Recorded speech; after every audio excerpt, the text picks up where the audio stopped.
Hi everyone. चलिए शुरू करते हैं वहीं से जहाँ से आखिरी बार ख़त्म किया था। आखिरी बार हमने दो रिलेशन को देख लिए थे, यानी हमने देखा था what is diagonal relation and what is a reflexive relation.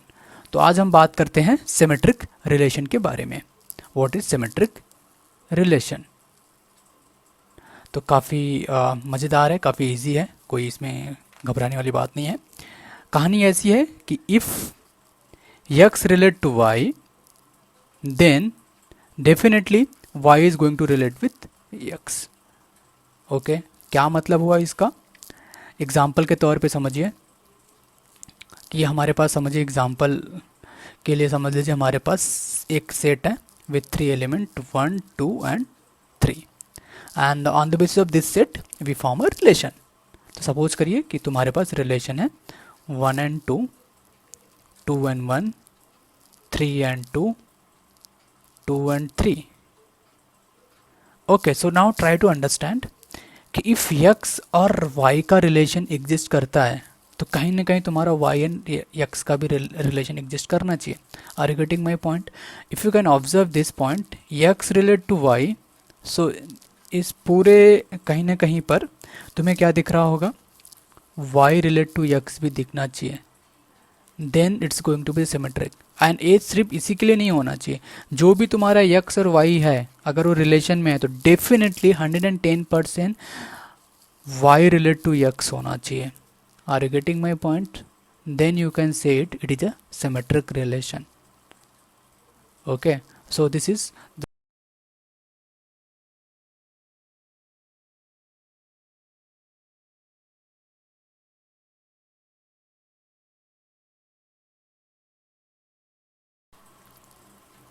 so now the next question is what? How we can analyze it कि कितने सिमेट्रिक रिलेशन बनेंगे। Suppose this is a given set, so in this set we have 3 element, so instead of 3 element we have like n element। so अगर तुम्हारे set A में suppose करो कि n element है, ठीक है, then our question is what? how many symmetric relation we can form? so to understand this point we will draw a symmetric, we will make a matrix and we will put all the element जिसके बीच में मुझे relation बनाना है। Okay, and यहाँ पर भी मैं वही चीज़ रख दूंगा 1 2 3 and I will move on to n तक। so it is going to be the order of n cross n। so let's try to understand how can you analyze it। now tell me one point, diagonal से हमें कोई फ़र्क पड़ता है क्या? क्योंकि diagonal की तो हमारी बात ही नहीं हुई है। तो डायगोनल पे हमारे पास दो इनपुट हैं, दोनों में से कोई एक आ जाएगा, लाइक या तो रिलेशन बनेगा या तो नहीं बनेगा। Are you getting my point? तो out of two any one will happen with that place. Okay, so if you can understand, so on diagonal we have two possibilities, okay, and this is going to be the n time। are you getting my point? so now tell me, if you observe only on diagonal तो कितने relation बनेंगे? This is going to be like every place is going to filled with two input and out of two input one output is going to happen, 2 cross 2 cross 2 cross, and it is going to happen how many time? It is going to happen with n times। okay, so you know the formula, this is going to be the 2 power n। so ये तुम्हारी बात थी सिर्फ diagonal पे। And what about other than diagonal? Other than diagonal की कहानी क्या होगी? वो बड़ी इंटरेस्टिंग बात है, वो समझना हमें काफ़ी ज़रूरी है। अब देखिए, अब हम जब रिलेशन की बात करते हैं, अगर हमने 1 एंड 2 लिखा है एंड 2 1 1 लिखा है, हालांकि ये दो अलग अलग रिलेशन है, 1 रिलेट करता है 2 से एंड 2 रिलेट करता है 1 से विथ सम रिलेशन, कोई उनके बीच में रिलेशन होगा। But at the same time if you are saying that, like हमने सेट्स में पढ़ा है ना, जब हम ऑर्डर मैटर नहीं करता है, ठीक है, तो what I am telling you, if I am counting it, I will count it this 2 as a 1 actually.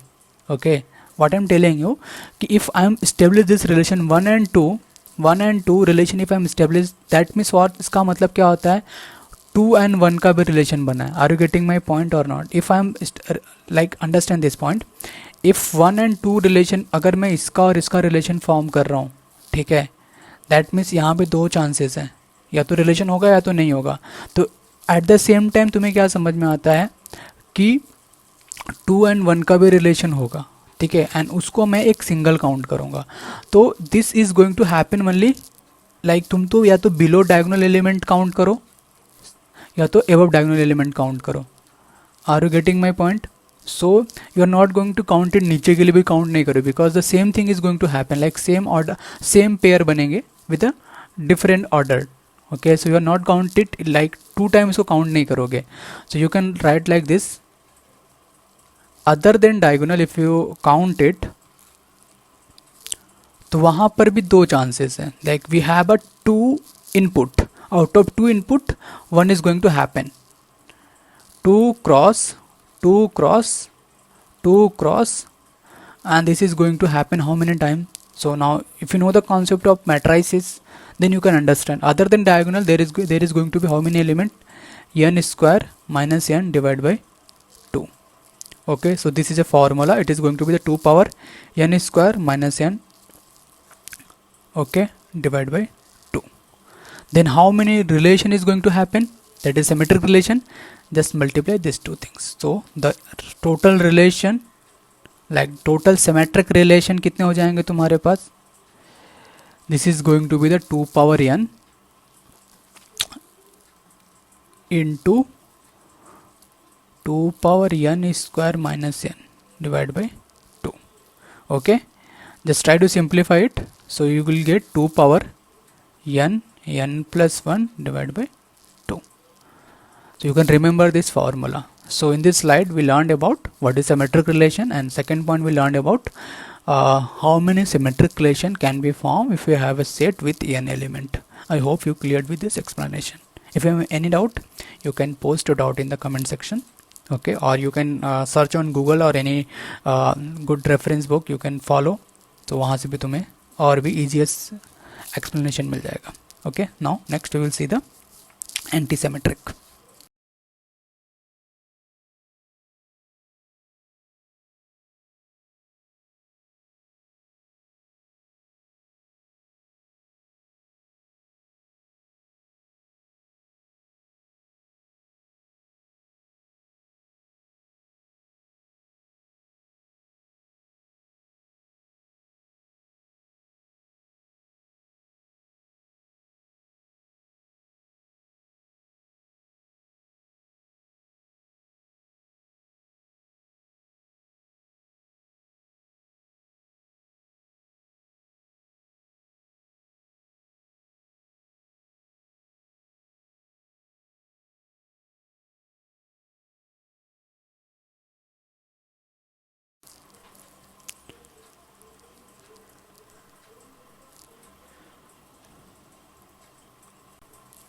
So let's understand the concept of antisymmetric. What is the antisymmetric? It's very easy. If x relate to y, try to understand. Okay, this is very complex. If x relate to y and okay, so this two things is going to happen. Like दोनों true या दोनों false होंगे तो ही आप इस condition के ऊपर बात करोगे. ठीक है, x relate to y and y relate to x. Okay, if this is going to happen, okay, this is a condition, then definitely y, or you can say x, is going to be the equal to y. Are you getting my point? So you can understand like this. If this is a one statement p and this is a q, so you can understand like p is going to p conditional q. Okay, then same things को तुम कैसे लिख सकते हो? Like you can write it like that, negation q to negation p. Okay, that means what? How can you represent in verbal form? तो इसी चीज को लाइक टेक्सचुअल में ऐसा लिखा हुआ, but with the help of this definition it's very difficult to identify antisymmetric relation. So इसको तुम इस तरीके से अगर लर्न करके चलोगे तो it's going to happen, like तुम इजिली सॉल्व कर पाओगे. व्हाट एम इससे क्या समझ में आ रहा है? तो यानी मैंने उल्टा कर दिया. मैंने क्या बोला कि अगर x और y इक्वल नहीं है, ओके, देन क्या समझ में आता है समझ में आता है? It is going to be the x is not going to relate to y and y is not going to relate to x. Are you getting my point? Okay, are you getting my point? So if this is a false, suppose this is a false, okay, then इसमें से false करने के लिए तुम्हें क्या करना पड़ेगा? Out of two things one is going to be false, definitely one things is going to be false. So अगर तुम सिमेट्रिक रिलेशन को ध्यान से देखोगे तो उसमें क्या था कि अगर 1 एंड 2 अवेलेबल है तो कहीं ना कहीं तुम्हारा 2 1 अवेलेबल होगा. ये एंटी सिमेट्रिक में थोड़ा सा कहानी कुछ इसी तरीके से है. उसमें क्या कहता है कि अगर 1 एंड 2 है तुम्हारा और कहीं पर भी 2 एंड 1 है अगर, तो ये तुम्हारा x और y बराबर होने चाहिए. तो एंटी सिमेट्रिक, इसलिए सिमेट्रिक रिलेशन जो रहेंगे ना वो कभी एंटी सिमेट्रिक नहीं बन पाएंगे. Are you getting my point? Okay, तो इस चीज़ को तुम अगर इस तरीके से याद करोगे तो this is going to be like, तुम इसको समझ पाओगे इजीली. ओके, और इसको तुम आसान भाषा में बना सकते हो, लाइक और भी इसको इजी कर सकते हो. ओके, लाइक इसको समझने के लिए तुम ऐसा याद रख लो, if x is equal to y, okay, then क्या समझ में आता है तुम्हें? लाइक सपोज करो दिस पार्ट इज फॉल्स, ये तुम्हारा फॉल्स है, लाइक x और y बराबर नहीं है. देन यहाँ पर याद रखना, यहाँ पर दो चीज़ें हैं, यहाँ पर दो चीज़ें हैं. Try to understand in the mathematical logic way. अगर सपोज करो ये तुम्हारा ट्रू नहीं है, that is it is a false, then and है, तो क्या क्या पॉसिबिलिटीज़ होगी मुझे बताओ. लाइक इसको फॉल्स बनाना है तो देर इज वन पॉसिबिलिटीज़, या तो ये ट्रू हो तो डेफिनेटली ये फॉल्स होना चाहिए, अगर ये फॉल्स है तो डेफिनेटली ये ट्रू होना चाहिए. This is one possibilities. Are you getting my point? And one thing is going to be what, दोनों या तो फॉल्स होने चाहिए. Okay, so to understand this thing, like if you have 1 and 2 and if you have 2 and 1, try to understand कि अगर किसी relation में 1 2 and 2 1 है तो ये तुम्हारे एंटी सिमेट्रिक के लिए तरफ भाग रहे हैं कि नहीं भाग रहे हैं. सपोज करो ये तुम्हारा नहीं है, 1 2 रिलेशन अवेलेबल नहीं है. Are you getting my point? And 2 1 relation available है, then it is going to be the anti symmetric. Are you getting my point? Like you can understand ना, लाइक x एंड y, तो ये तुम x की value ले लो और y की value ले लो, तो just try to understand x is going to 1, y is going to be 2, तो they are not equivalent, like this is a false. Okay, and then false के आगे तुमने दो चीज़ लिखी हुई है, ठीक है. तो इसको अगर तुम्हें फॉल्स करना है तो कब फॉल्स हो सकता है? जब 1 2 और 2 1 में कोई एक ही प्रेजेंट होना चाहिए, तभी तुम्हारा तुम बोल सकते हो that is going to be the anti symmetric. Okay, या तो तुम्हारा 1 2 अवेलेबल हो तो 2 1 अवेलेबल ना हो, या तो दोनों अवेलेबल ना हो. This is one possibilities. Okay, are you getting my point? तो ये तीनों कंडीशन में this is going to be the anti symmetric. Okay, and there is a one case, अगर दोनों अवेलेबल हैं then it is not going to be the symmetric, like it is not going to be the anti symmetric.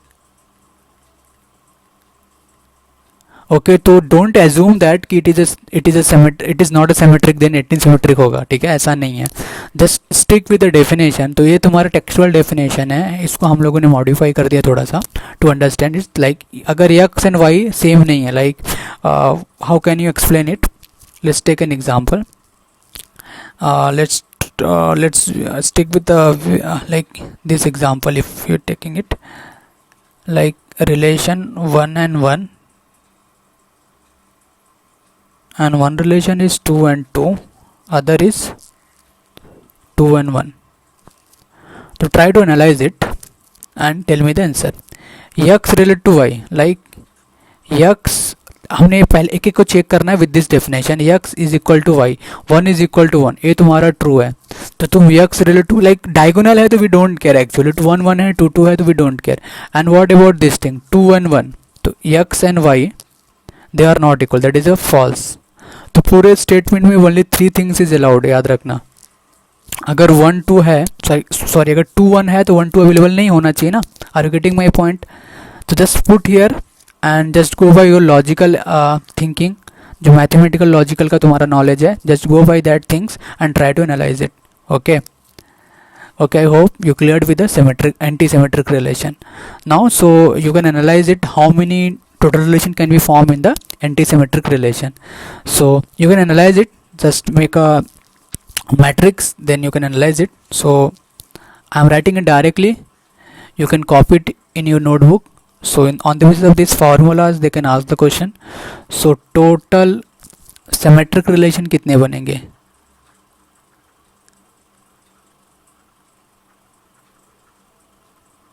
Okay, so this is going to be the 2 power n into 3 power n square minus n divided by 2.